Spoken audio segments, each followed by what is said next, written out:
So, welcome to this session in which Jim Robinson is going to present a joint paper with Daron Acemoglu on the emergence of weak, despotic, and inclusive state. Jim needs no introduction. Most of you are here because you know his work. I'm just going to say that I first met Jim and also Daron like 25 years ago, which speaks a little bit of how old we are. And they were obsessed with understanding why governments do bad things. In a profession where we are always writing Ramsey problems and everything's optimal, they were saying, they were all the time thinking about why governments do bad things and trying to have a theory of bad policies. And that's obsession led them to make significant contributions to better understand economic policy, so much so that now Jim is one of the university professors at the University of Chicago. And today, 25 years later, he's going to present another paper with a theory of why governments might do things that are not in the best interest of the people.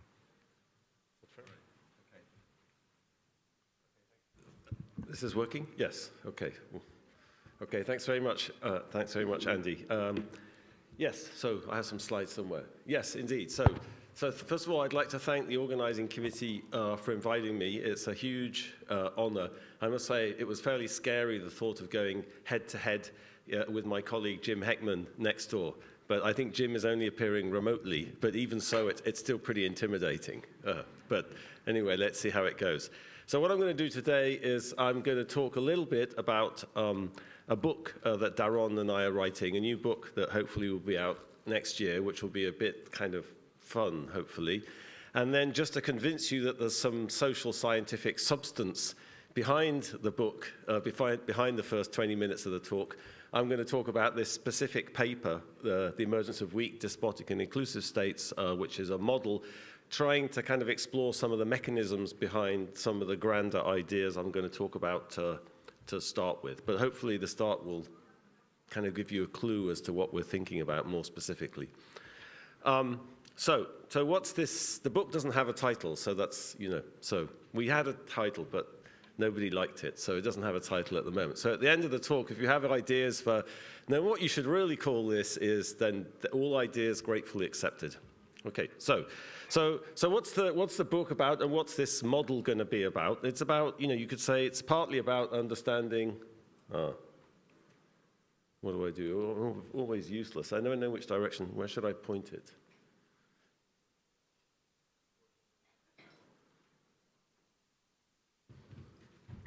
It's just this one, isn't it? The green. I just pressed that, didn't I? I think that's back.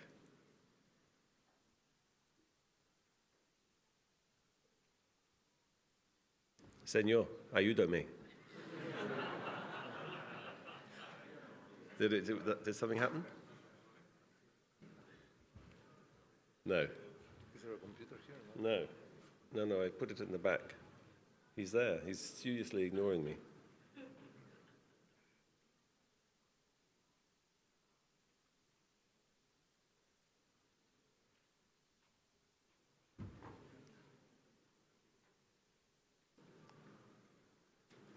This is like parents' weekend, when the room is full of hundreds of parents and your computer dies, and you have to stand up against the blackboard, and you can't remember. Here we go. Okay, fabulous. All right. Okay, good. All right, so this is, what's the book about? Well, here's one way of starting to think about that. This is a photograph of Raqqa in Syria after its liberation, okay? So what's the story with Raqqa? Well, you all know what the story with Raqqa is. It was the base of the Islamic State, and the Islamic State kind of got themselves going, and they took over the northern third of Iraq. So how would you think about that? They caused a lot of chaos, they murdered people, they displaced millions of people. You end up with this mess. How would you think about that? Well, I think most social scientists would say, well, the problem that leads to something like IS getting going and taking over a third of your country is that you have a state which is very weak, okay? So, in fact, when IS captured Mosul, there was possibly around 800 to 1,000 IS fighters. There were possibly between 10 and 20,000 Iraqi soldiers in Mosul. But when the Islamic State appeared, the Iraqi soldiers threw down their guns and their helmets, which the Americans had given them, and they ran. Okay? So how would a social scientist think about that? Well, the Iraqi state, it's so weak, it just doesn't have the monopoly of violence in its country. So when Max Weber was talking about the state, he said, well, the key thing to understand what a state is, it's the entity which has a legitimate monopoly of violence in society. So legitimate, that's a complicated concept, but probably we can agree that the Iraqi state doesn't have the legitimate monopoly of violence either. So there's a weak state in Iraq, okay? I'm going to develop sort of 3 bins at the start of this talk. So the first one is weak state. So weak states have a lot of problems doing all sorts of things, not just, providing order in their territory. They're very bad at providing public goods. Here's my favorite current example from another weak state in West Africa, Liberia. This is Gibson High School in Monrovia. In 2013, every single student that took the University of Liberia's entrance exam failed. So they're very bad at providing public goods. Okay, so weak states. I'll come back and talk about weak states a lot during the talk, and I'm going to talk about the mechanisms that make states weak, or some class of mechanisms. Okay, so weak states. So what would be different from weak states? Well, here's a scene of an industrious scene from China. Okay, a factory in China. There's a state which has a lot of capacity to impose order, control people. There's a lot of investment in education in China, but it also does some other things which will be significant in the talk. This, industrious-looking scene is actually what's called a re-education through labor factory. So there's about 350 re-education through labor centers in China. And you can be, without any judicial process whatsoever, you can be sent to one of these for 3 years to be re-educated. It sounds like some horrible Maoist hangover and the Cultural Revolution, but it's actually still going on. There's no official figures about how many people there are in these re-education through labor centers, but there could be as many as 2 million people serving these sentences. Okay? So this is going to be a different sort of state. It's going to be another bin. We have the weak state bin. This is going to be another bin. And I'm going to call it, just for the sake of argument, despotic. We could discuss whether this is the right terminology. But it's despotic in a very precise way, at least according to the sociologists. So what sort of things do despotic, and it'll be clearer as we get along what makes states despotic. What other things make states despotic? Well, starting in 2020, the Chinese are rolling out the social credit system. So Big Brother is back finally. They're going to be monitoring every Chinese person and giving you a score as to how good a citizen you are. Not just looking at whether you pay your mortgage and your credit card, but how you behave more generally. Okay? So what's the problem?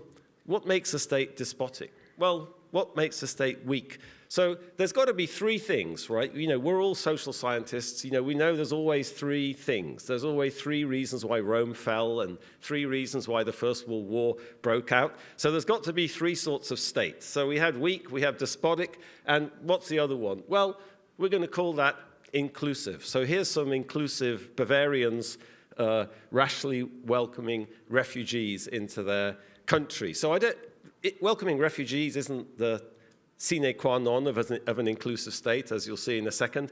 But I just, since I'm living in the United States at the moment, I rather like this kind of notion of inclusivity.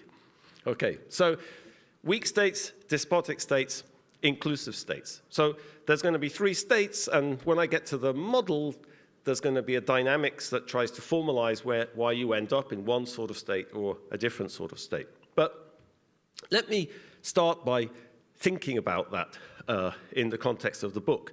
So if you're weak, you have a weak state, it seems like there ought to be enormous incentives to make the state stronger, to provide public goods, to provide order. After all, if it hadn't been for the Iranians and the United States, IS would probably have overthrown the government of Iraq. So that seems like there ought to be a huge incentive to make your state stronger. So what the heck is going on? Well, I could give you an Iraqi example of that, but let me give you an African example instead.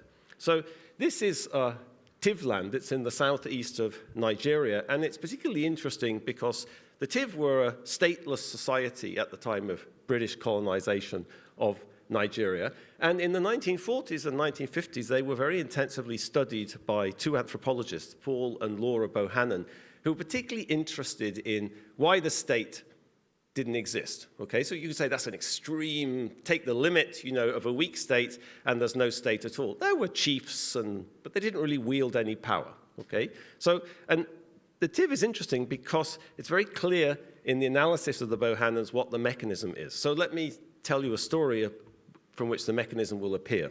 Okay? So the Bohannons sort of tell this in a particular way by an incident that happened in the 1930s. So in the late 1930s in Tivland, there was the whole kind of society was in complete chaos. And the reason was there was a witchcraft craze. And there was a gentleman called Kokwa who was selling people charms to protect them against witchcraft. Okay? So what did he do? You paid him some money, he gave you something to drink, heaven knows what was in that, and he gave you a fly whisk. And the fly whisk allowed you to detect witches. Okay? Now, the key word here is a Tiv word, which is sav. So sav means power, particularly powerful people. Okay, so some people are just charismatic, they can exert influence over other people, they can get them to do things like Perón. Perón was a guy with a lot of sav, let's say, in the Argentine context. But the thing about Tiv society is that there's 2 ways of having sav. You could just naturally have sav, or you could acquire it illicitly by eating corpses through cannibalism. Okay?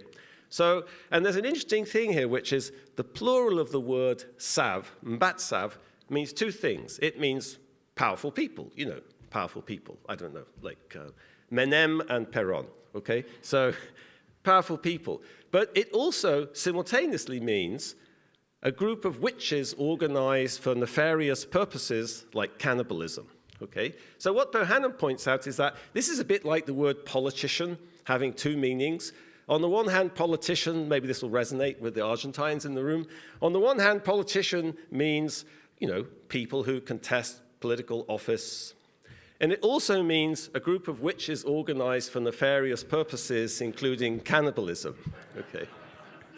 So what Bohannon points out is that people who were powerful, who tried to exert authority, who could exert authority over other people, were never really trusted, because who knows how they acquired that authority over other people. Perhaps they did it illicitly through cannibalism. So here is a little quote from his article, Paul Bohannon's article. Men who had acquired too much power were whittled down by means of witchcraft accusations. Nyambua, that was the name of the cult, was one of the regular series of movements to which Tiv political action, with its distrust of power, gives rise so that the greater political institutions, the one based on the lineage system and the principle of egalitarianism, can be preserved. So here, their theory of Tiv kind of society was the problem with having centralized authority, with having a state, is that somebody has to start bossing somebody else about. Somebody has to give orders, other people have to, and they couldn't figure out how you could do that and control it. So the way they did that was, as soon as any kind of hierarchy emerged,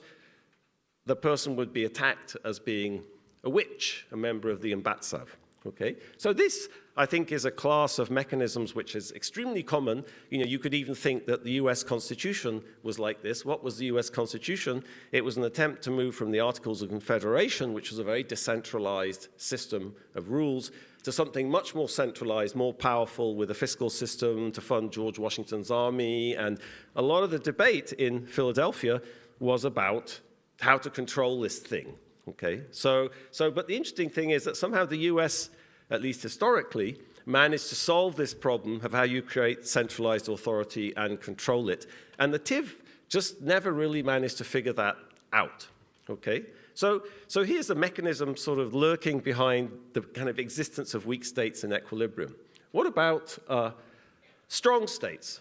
Okay, and the way to think about that, in the context of the model as I get on is, here in some sense in the TIV situation, it's somehow society manages to create norms or mechanisms that stop centralized authority emerging. Okay. What about the Chinese case? Back to the Chinese case. Well, here's the great mastermind of Chinese political institutions, Lord Shang Yang. So Shang Yang was a sort of, he was the mastermind of the organization of the Qin state that unified China in 221 BC. He lived about 100 years before that, so he was long dead by the time that happened. But we know his writing from, he became an advisor to who was then the Duke of Qin, and he wrote a famous book which has come down to us called the Book of Lord Shang. And here's the most famous quote. When the people are weak, the state is strong. Hence, the state that possesses the way, that's not a concept that Daron and I have managed to formalize yet, but the way strives to weaken the people, okay? So in TIV society, somehow the people were strong and authority was weak. And Lord Shang's manifesto for creating a state was, you need to make the people weak. When the people is weak, the state is strong. And you're going to see that the model has something very specific to say about that, improbable though it may sound. Okay, so now there's sort of two polar cases. There's the weak state where society is somehow strong, and there's the despotic state where somehow the state is strong. So there must be something in the middle, right? So what's in the middle? Well, here's King Clovis. I told you it was going to be pretty wacky at the start, but the model's coming. Here's King Clovis. What did King Clovis do? King Clovis was the man in the middle.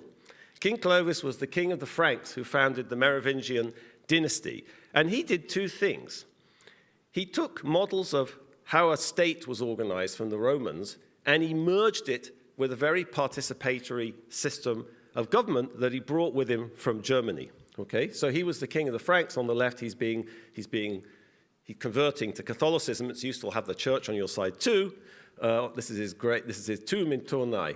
Okay, and the writing at the top, I won't read it out. It's the earliest description we have of an assembly of the Merovingians. Okay, so it's from Hincmar of Reims, who was the bishop of Reims. It's from a couple of hundred years later, and he's describing assemblies. Okay, how people got together, people in society, males. I should not say people, I should say men.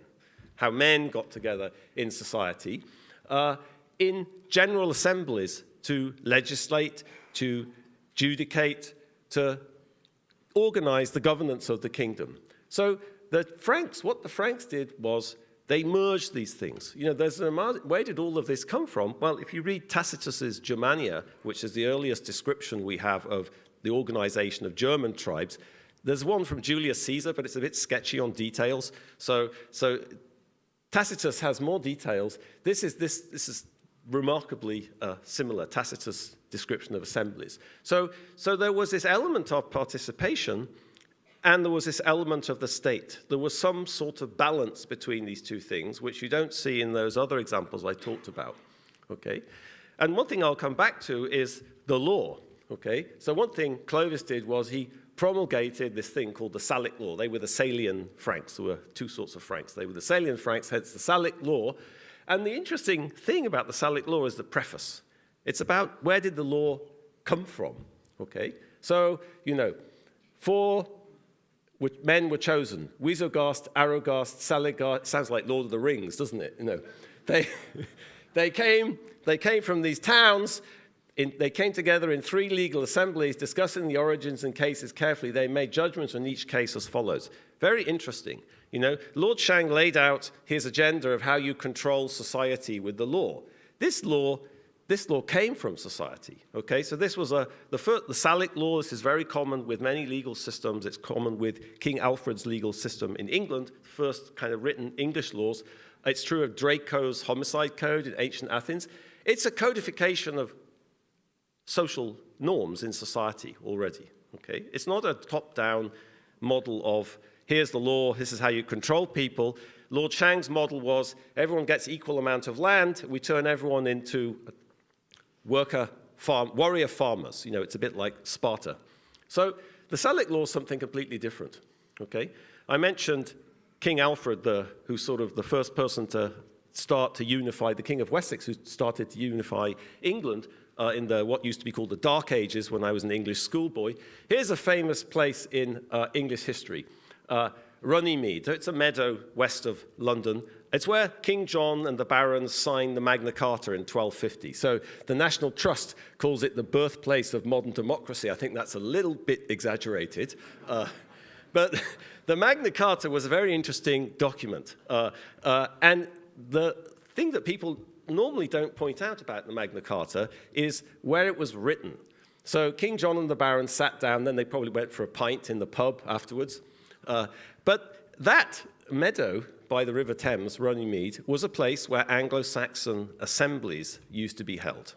Okay? After the Norman conquest, they kind of mutated in form, but the place where this was very significant. Okay? There's a sort of continuity. So if you want to know where the heck do all these parliaments and things come from in Europe, like whose idea was that? It was the Germans' idea. Okay? It was this forging of this participatory German institutions with these model of centralized authority by the Romans. Okay, and there's many, many instances of this in European history. This is one of the most famous. This is from ancient Athens. This is a pottery shard. In ancient Athens, they had this institution called ostracism. So every year, the assembly in Athens would vote on whether to ostracize somebody. And if there was a quorum and a majority voted in favor of, let's ostracize Jerry, okay? So I know he's been ostracized before, but, you know, let's ostracize Jerry. You know, then what would you do? You'd write everyone, if we vote, there was a process before we got there. If a majority voted in favor, everyone got to write down someone's name on a pottery shard. So this is an interesting pottery shard because at the top there's Themistocles, who was the famous, successful Athenian naval commander, who was then ostracized for 10 years in Argos, you know, because he got too big for his boots. Okay, so this is a sort of, it's like what the TIV never figured out. You know, it was taking a social norm, but somehow institutionalizing it in a way to control the state. Okay, so I couldn't find any pottery shards with Della Paulera on, but you know, archaeology is still ongoing. No, I don't want to show that yet. Okay, so now I sort of convinced you that there's three, maybe I didn't, you know, but I kind of suggested that you could think of three bins. You know, there's this weak state, there's this despotic state, there's the inclusive state. And what distinguishes these is somehow this balance of power, you could say, between the state and society. Okay? Now, if you know the literature on sort of state formation, a lot of the work by sociologists, you know, political scientists, a lot of work by economists recently, you know, Tim Besley, Torsten Pearson, Joachim Voth, Nicola Genioli. So a lot of people are working on this topic. The typical way of thinking about this variation, you know, how did the TIV end up like the TIV? Well, it's something to do with the lack of horses and lentils and wheat in Africa. And, you know, where does this variation, it's warfare. You know, the TIV didn't fight enough. If they fought more, they'd had to develop a fiscal system to pay the army. And so, but I think what's kind of interesting about these cases, and, you know, from Daron and from our perspective, is that actually, you know, when you go back in time, these places don't look so ludicrously different. You know, I talked about Lord Shang. Were the Chinese were just the Chinese, and you know, well, you know, go back when Lord Shang was hanging out writing his book. That was a period called the Warring States period. So before the Qin unified China, there were these warring states. If you go back before that, there was a lot of. It's a period called the Springs and Autumns period. There were many, many small fragmented polities in China. In fact, historians call that. They make analogies to the Greek city-states, Okay?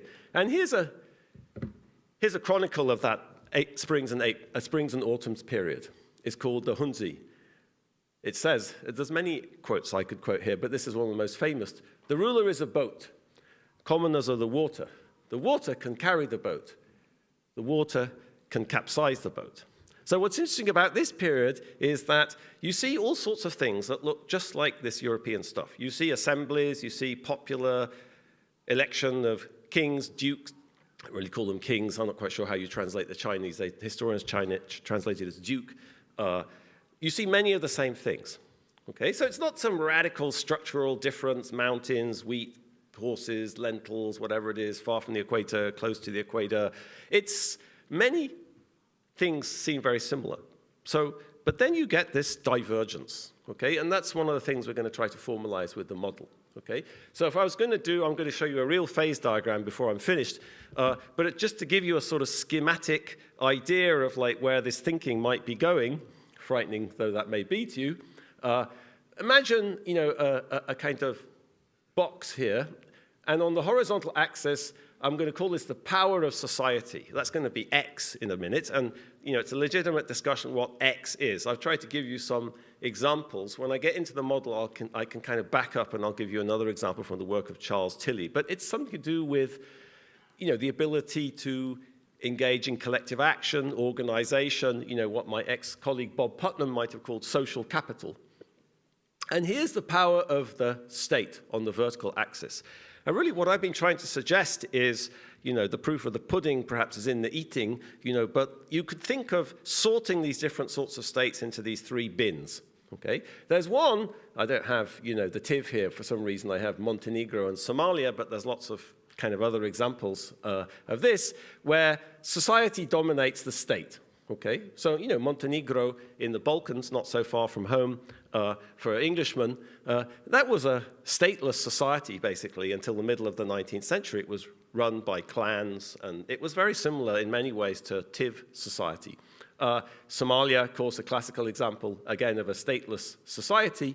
So you end up, you have a kind of equilibrium down here, a steady state somehow where society dominates the state. But you also have the despotic state up here, and in the middle, you know, you have this sort of balance between UK.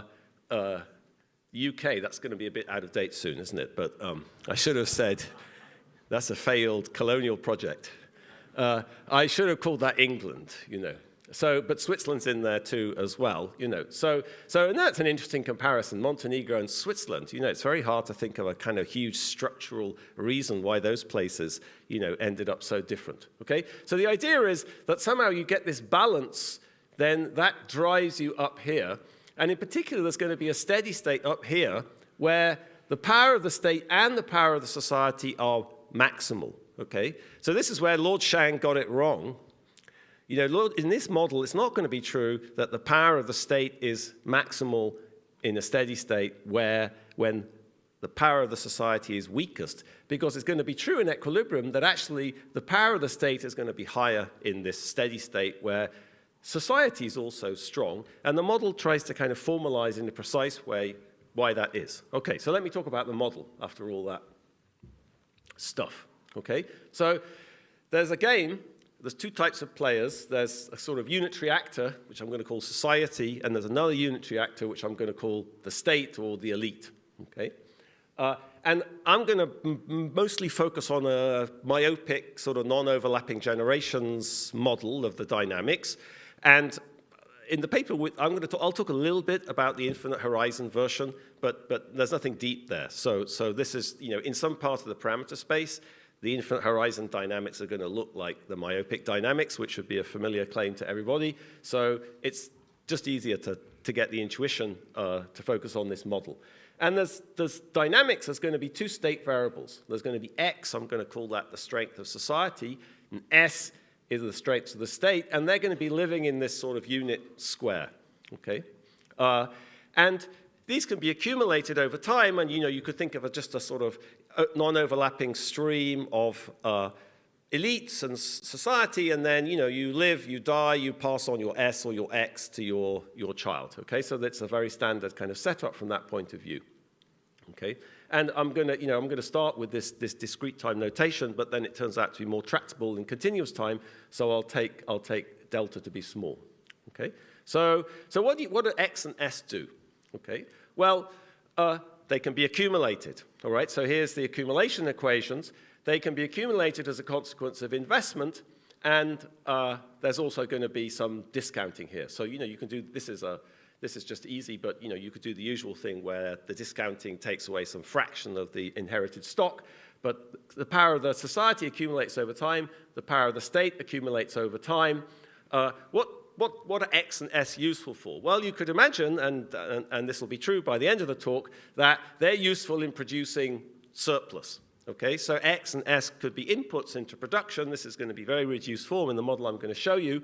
And there's some production function which is increasing in x and t. That being said, to start with, I'm not going to talk about that. I'm just going to set f equals to 1, and I'll come back to that once we've kind of got the basic results in our head. Okay. If x and s are not useful for production, what else could you do with them? Well, you can use them in a contest. Okay, so the idea here is, think about Lord Chang. Lord Chang was, the state, we want to control society. And in the TIV, we want to control authority. Okay, so how are we going to model that? We're going to model that with a contest function, right? And we're going to say, there's going to be, in each period, there's a contest between the state and society. And if ST, the stock, of the state's power is greater than that of society plus some shock sigma, which is drawn from capital H with density little h, then the state wins. Okay, so this is going to give us a very simple difference form of the contest function, but it turns out actually that everything I'm going to say goes through with more general contest functions. We never really thought about it before. But this is going to be very tractable, because it's basically going to give us the probability that either the state win or societies win as a function of the difference between their x's and s's.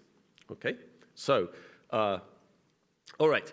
But so here the benefit is going to be there's f is 1, there's some kind of fixed surplus, there's a contest over that, and you invest in x and s because that increases the probability you win this contest. Okay, there's costs of accumulating x and s, and this is where the first sort of rabbit goes into the hat, you could say, which is I want to have these multiple steady states. Okay, so I need some non-convexity somewhere, and this is where it comes in the cost function. So we just assume, if the level of your state variable is greater than this gamma x, there's some standard, convex cost of investing.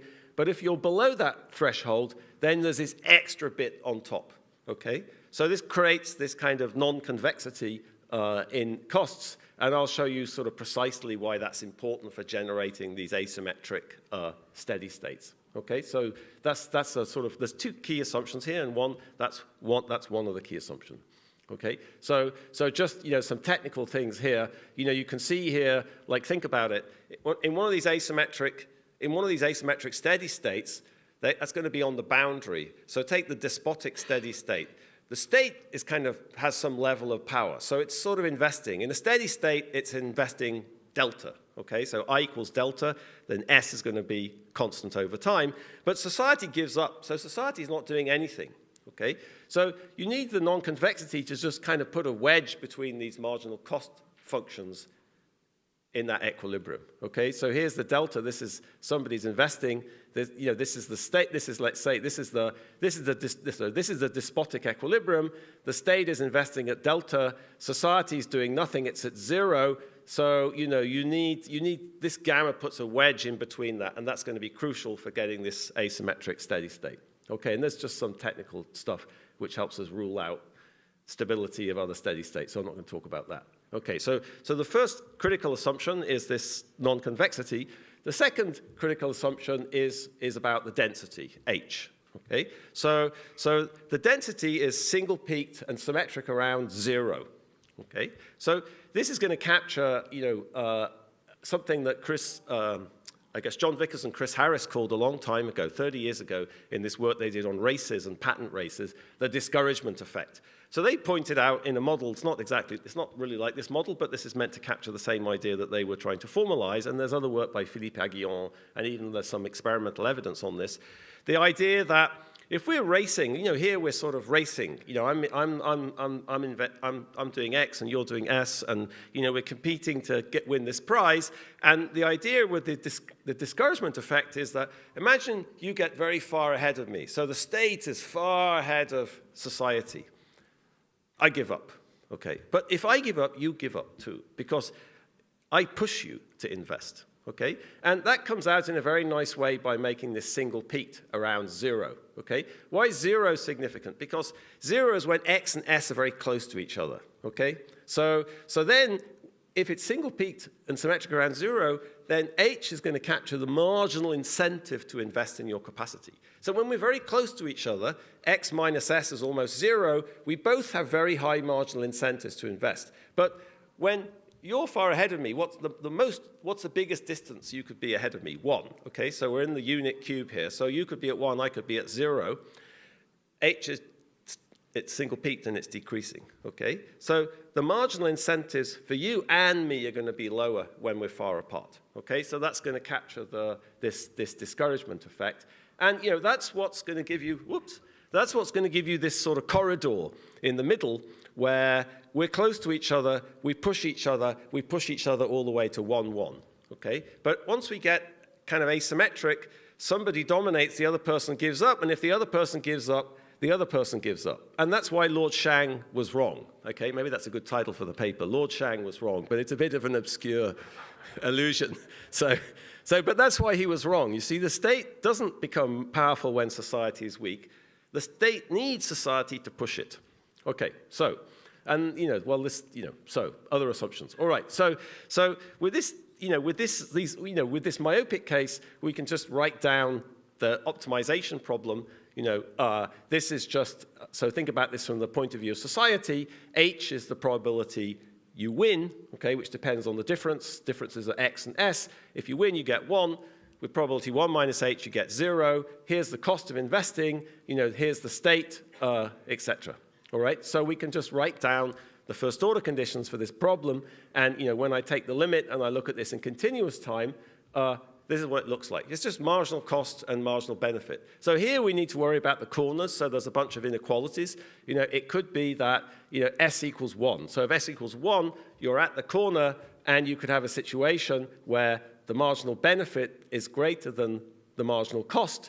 But you can't go any higher than 1, so that can be an equilibrium. You could also have a situation where the marginal cost was greater than the marginal benefit. So there you could be either at S equals 0 at the other corner, or you could be kind of decumulating at the maximal rate, okay?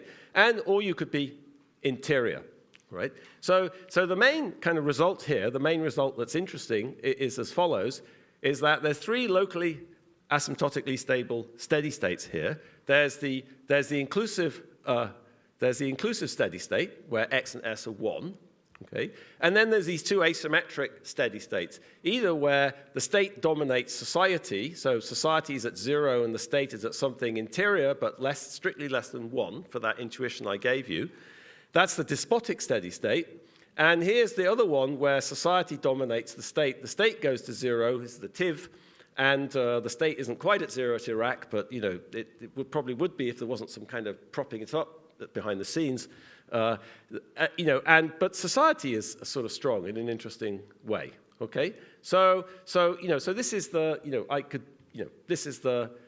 I'll show you the numerical simulations in a minute. But the idea is, I showed you that kind of picture schematically, trying to help you think about those examples. And the idea about this model is to try to formalize a sort of mechanism that could lie behind that, and then to sort of show rigorously what you need to have these different steady states. And there's going to be some interesting stuff with comparative statics, I think, as well. So here, just this is still pretty schematic, but the idea is going to be, here's the despotic steady state, here's the weak state steady state, here's the inclusive, and there's some sort of dynamics, and in between there's these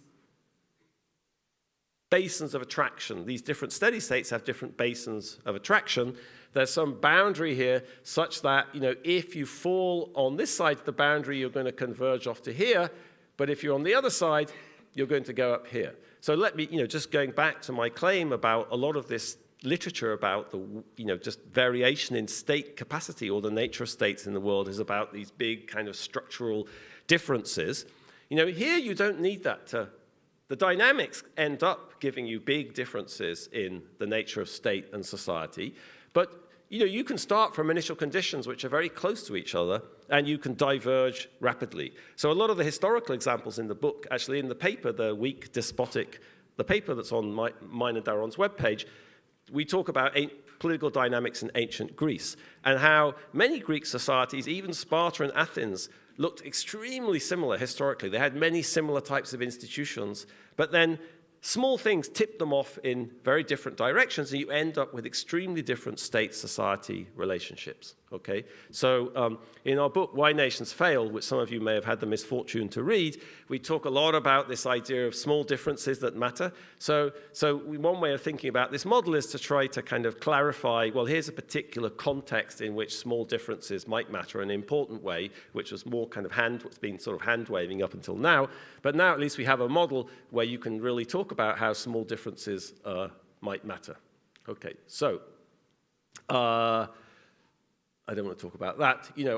This, if you wanted to have some sexy terminology, you could call this the Red Queen effect. But there's so many Red Queen effects in biology and everywhere else that shouldn't go there. But this is this idea, that you sort of push each other because these, this is symmetric. So h of x minus s is equal to h s minus x minus s. That's more or less equal to h0 when you're close to each other. There's these big incentives to invest. Okay, and I think that's a very important part of the book, is sort of trying to get across this idea of the state and society pushing each other. One of the best documented examples, I was going to say something about the work of Charles Tilley. So Charles Tilley has this book called Popular Contention in Great Britain from 1758 to 1834. And Tilley is interested in the question of how people complained in society. What he shows is that if you go back to 1758, when there's a business cycle depression, people complain about the price of bread, or wages are too low, or there's unemployment. By the time you get through to 1834, the way people contest or complain is totally different. Instead of complaining about the price of bread, and then maybe they complain to their local patron, or they complain about the system, and they're organized to do it. They get organized at a much larger scale. They create organization. They start lobbying parliament. So they don't blame some very parochial problem. They don't blame it on some parochial problem, like the baker is charging too much for the bread. They blame it on the system. And so then he asks, where did this radical change in sort of collective action and the organization of society come from?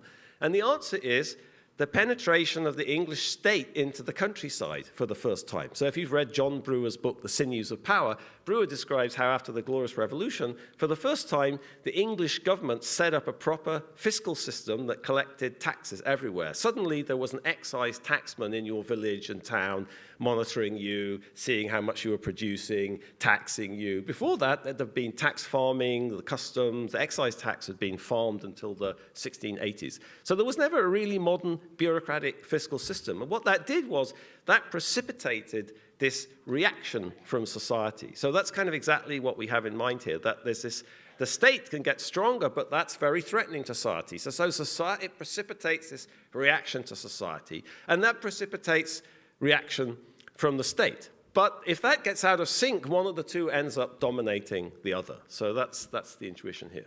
Okay, so, all right. So, sketch of the proof. I don't think I'm going to talk about the proof very much. It's on the, if you just think about the x equals s equals 1 steady state, it's on the boundary, so you can't use this linearization approach, so we just use this approach of Lyapunov functions.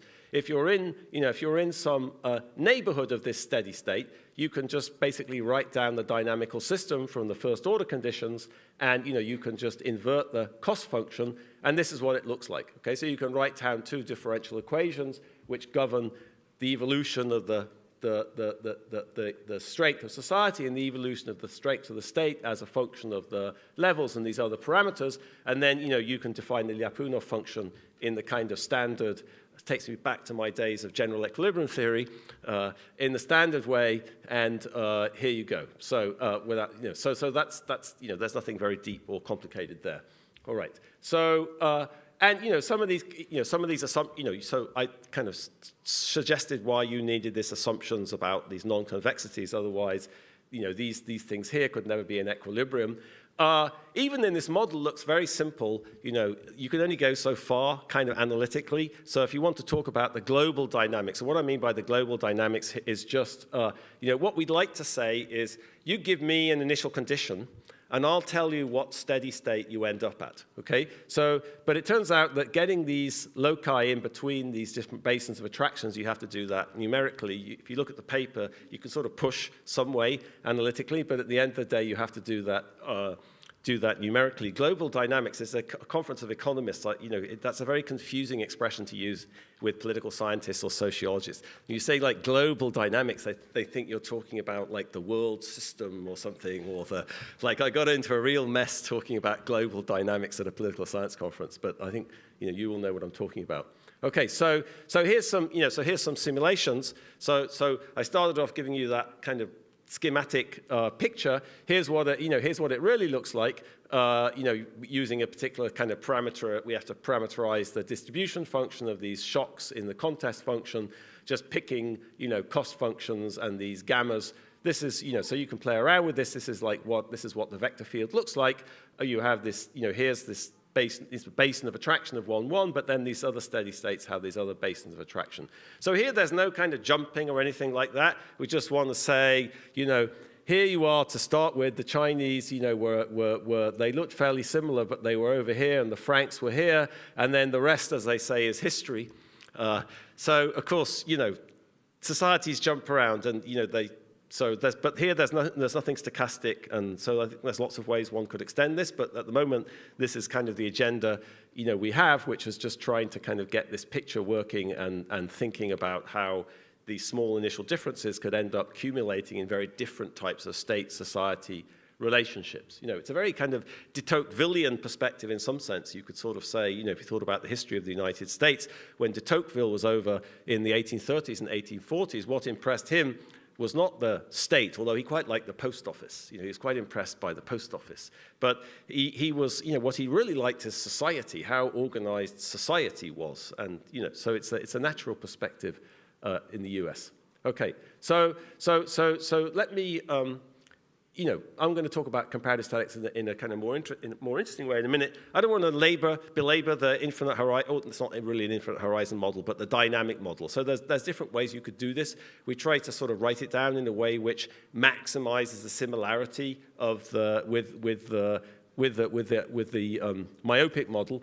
But the real, there's nothing deep here. The sort of the result that we have is that if you're sufficiently impatient, then the dynamics look exactly like what I just explained, and the set of equilibria look exactly like that too. So there's some critical value of the discount factor such that if you're over that, the equilibrium set looks exactly like what we have. On the other hand, if you're sufficiently patient, then these asymmetric steady states disappear, and 1, 1 is the only steady state. So the intuition for that is pretty clear. In this asymmetric steady state, there's somebody's behind, and they're behind because they're sort of stuck behind, there's this non-convexity, and they don't want to kind of accumulate over that. But if you're sufficiently patient, then that becomes extremely small relative to the kind of future, so that non-convexity is going to disappear. So that's very common from these old Galois and Zera papers and Banerjee, these papers with non-convexity and imperfect capital markets. So it's very similar. There's nothing very deep here. There's some intermediate range of stuff where we haven't quite characterized what it looks like. But what I can say is, this is true. All right. So in between, there's some interval where there's a mess, but we haven't quite characterized what the mess looks like yet. And just to do some, you can write down the dynamic programming problem in the sort of standard way. I'm not going to go through that, and the the HJB equations in continuous time. Here's the simulation. So this is a simulation of the forward-looking model now. If rho is in the simulation is greater than 60, so you're sufficiently impatient, then it looks exactly like the myopic model. But if you're more patient, then those asymmetric steady states basically disappear, and you're just left with 1, 1. Okay, so I think the justification for this is just a simple continuity argument in the proof. The justification for the myopic model is that, in some part of the parameter space, this is what you get in the infinite horizon model. Okay, so let me just say something about comparative statics. Let me go back. Remember I set f equals 1. Andy, it says 11 minutes here. Do I really have 11 minutes? Okay, all right. So, okay. So I put f equals 1. Now you might think, of course, the implicit agenda here is that it's good to be at the 1, 1 steady state. But of course, with f equals 1, accumulation of x and s is like pure rent seeking. It's just totally costly. So there's no social advantage in accumulating x and s. So let me put x and s back into the production function. We can just make it linear. All right. So then you have to rework all the assumptions and everything. But here's the sort of the kind of interesting thing about this, I think, which is what do x and s like? So here's the parameters of the production function. So I'm going to play about with phi. Okay, which is the part of the marginal incentive to invest in your strength. Okay, so that does several things. All right. So for example, if I move imagine I increase phi x. Okay, so that's like the marginal benefit in terms of surplus of society getting stronger. Well, that's obviously going to move about, the steady state. It's going to move about the value of the steady state. But interestingly, it's going to move about these loci in between these basins of attraction. And what you have here is you have comparative statics which are sort of conditional on where you are. So if you, for example, if you make society stronger, what you do is you push this locus from the red to the green thing. So this is just increasing phi x. So imagine you increase phi x, and what you could do is you could tip a society that was on the path to converging to the inclusive steady state. You could actually push it into the basin of attraction of the weak steady state. So if you just create incentives for society to get stronger, you could have a very perverse effect on the dynamics. On the other hand, if you're close to the other locus here, if you're up between the boundary which separates the basin of attraction of the despotic steady state and the inclusive steady state, it has the opposite effect. Okay, so increasing phi x would tend to push you out of the despotic basin and into the inclusive basin of attraction. So I think we find this kind of interesting that people talk a lot about stuff is context specific, but here at least we can say in a precise way how comparative statics are conditional on where you are in the phase space. Okay, I'm doing the wrong thing. And so imagine if I have a concave f. You can show the same thing, so there's nothing special about linearity. Let me shut up. So you can see what our new book is about. It'll be in bookshops next year. Hopefully, it'll be nice presents for Christmas and bar mitzvahs and Thanksgiving. And the agenda is just you look at the world. There's all this diversity. In public goods, in order, in development. I didn't talk much about development. We're sort of asking, okay, there's different political institutions lying behind that.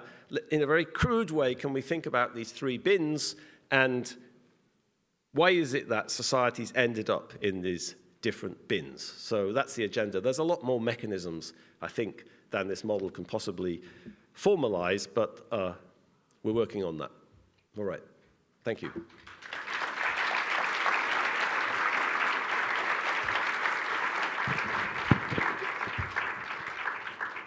So we can take a couple of questions before going for lunch, if you want. Yes. And Ernesto. We are in Argentina. It seems that Argentina won all the three regions. in the same day. It seems that Argentina went through all three regions. It was very wealthy once upon a time, then a very strong dictatorship state, and sometimes a populistic democracy. So how would you explain that we never ended in one corner just jumping? Yeah, it I seems that your parameters have to change by a lot to move from one equilibrium to another. Yeah, I mean, wasn't it Simon Kuznets who said there's four sorts of countries? There's developed countries, underdeveloped countries, Japan and Argentina. You need, I mean, you see the agenda here. So this is very, it's very reduced form. You'd have to think about, I mean, we're just trying to sort of discipline the exercise, I had this, cathartic experience many years ago at giving a talk at Chicago, and Rob Townsend, I was giving this model, and Rob Townsend kept on looking at me and saying, "Your model explains everything."